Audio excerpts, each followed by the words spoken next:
Hey everyone, Nat and I are here in a courtyard in Paris. Just had our last day in Nepal about 30, we just got to Paris about 36 hours ago maybe.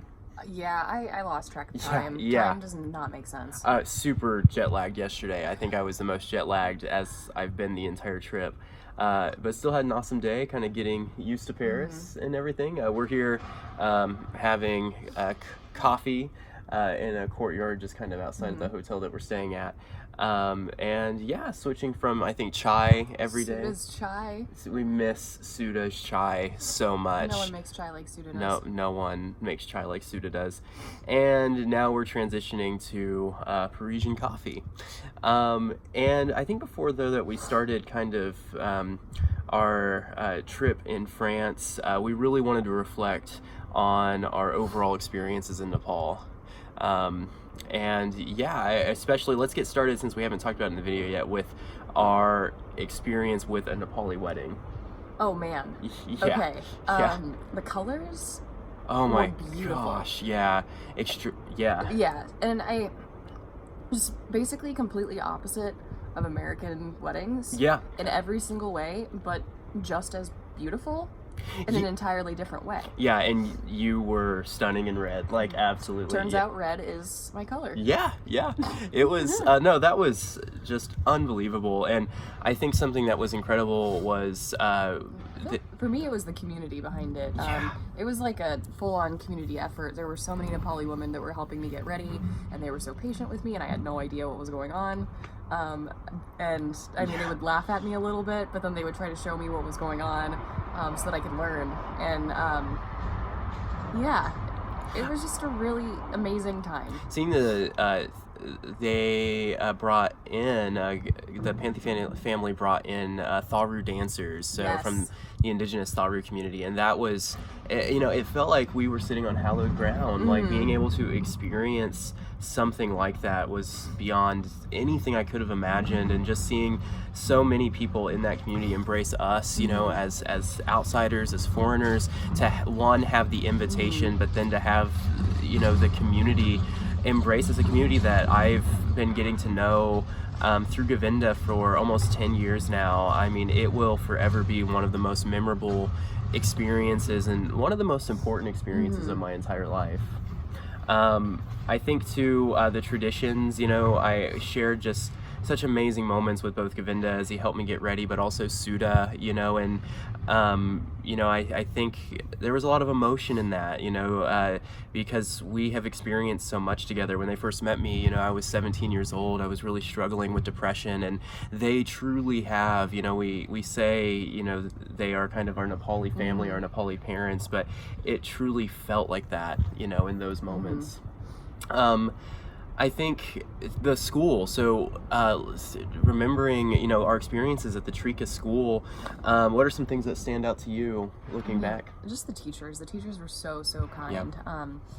I think they were a little skeptical of us at first. And rightfully so, Rightfully yeah. But just seeing them start to open up to us over the week, and I mean, we learned so much from them, and Yes. they learned from us, and it was just a wonderful experience to get to talk to them, get to know them, collaborate, and Yeah, no, Yeah. and that collaboration component was amazing. I'm still thinking about how, there were multiple teachers, at the Trica School who I could tell had built such strong relationships with their students, and that's still something I'm wanting to work on. their students absolutely loved them. Yeah. And that was wonderful to see. And I mean, the kid didn't even have to be from their own class. If a kid Yes. from another class came in and was trying to find a seat, they would put them on their lap, and they would help the kids when they were coming back from the washrooms. Like, I mean, simple things like if a 3-year-old couldn't get the button on their pants Yes. looped, the teachers would help them, and they didn't even have to be one of their own students. They truly cared about everybody at that school. Yeah, and I think for me, I had a few moments where I would step back and kind of think about, we were kind of seeing what the incredible people, you all who have contributed to the open world cause, whether it's through like sharing a post on Facebook, whether it is through a small donation or through like a classroom campaign, seeing the impact that those donations have made. When we went in 2015, there were only 24 students at the school, and we determined through our surveying it was because many in the Tharu community couldn't afford to send their students to school without a school lunch program. And at the time, students who were ages 3 to 6 in the Tharu community didn't have an option to send their kids to school. And there are many in the community who the Trica School is still their only option. And after starting the school lunch program in 2015, 4 years later, the numbers went from 24 students to 95, and kind of seeing that the impact that your donations have had, that was pretty amazing. Highlights of the trip. You got to talk about your bus ride. Yeah. Okay. So the wedding day was absolutely crazy because we had the wedding, and then afterwards I was like blowing bubbles with the students in the courtyard, still in my red sari, and then I had just enough time to change, and then Ben came and got me and was like, "Hey, you're getting on the school bus. You're getting on the school van." Yeah. I was like, "Okay, great." So we ended up fitting 21 people in this tiny van, including 4 adults. So how many kids? 17, yeah. So there were 17 kids. And the kids, when I sat, I had one little kid to my right who fell asleep with the stick. For a manual car, the stick was between. Oh, yes. Yeah, the stick was between his legs, and he passed out and was like cuddling the driver. And then I had 2 little girls on my lap. One of them fell asleep on me. Pretty sure Melissa had a kid on her lap. The teacher that was in there also had at least one kid on her lap. The driver had another kid on his lap. Like, there were so many people in that van. And it was such a cool experience because we were driving around the community and we could see, I saw so many different houses, the houses that the students were living in. There's a lot of variance in those houses. The houses right? Yeah. are all so completely different from each other there. So, I mean, you saw some houses that were made of like straw and mud, basically like a hut. And there were other ones that were like solid brick houses, and then everything in between. And they were every color imaginable. Yeah. It was really sweet because the bus driver would honk his horn and then the parents would come out and grab the kids. The slightly older ones were able to get out of the van themselves. The younger ones we had to pass to the parents. A couple of the parents had to pick up their sleeping children out of the van, and the kids were not waking up. It was just an amazing. We crossed over 2 rivers. Yeah. That didn't have bridges. The river was just flowing over the concrete. It was awesome. Yeah. We also got pulled into a house and were given mangoes. Oh, I am so jealous of that. The mangoes at this time are incredible, in the Narayanpur community. And I think just seeing that community, those relationships with the community, I think is my takeaway. It is, there are so many people that I'm thinking of, in the Narayanpur community, but I'm thinking kind of our, direct connection that we're still going to have with the Trica's teachers.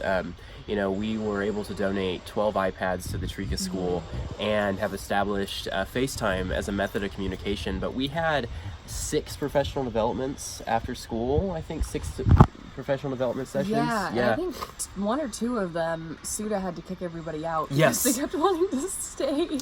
And the teachers volunteered to stay. They did not have to stay. And I mean, we gave them the option. We asked them how many professional developments they wanted to have, if they just wanted to meet once, if they wanted to meet every day after school, and they wanted to meet every day after school. Yeah. And they were also wanting to wait, because there's always one teacher who gets on the school van. Yeah.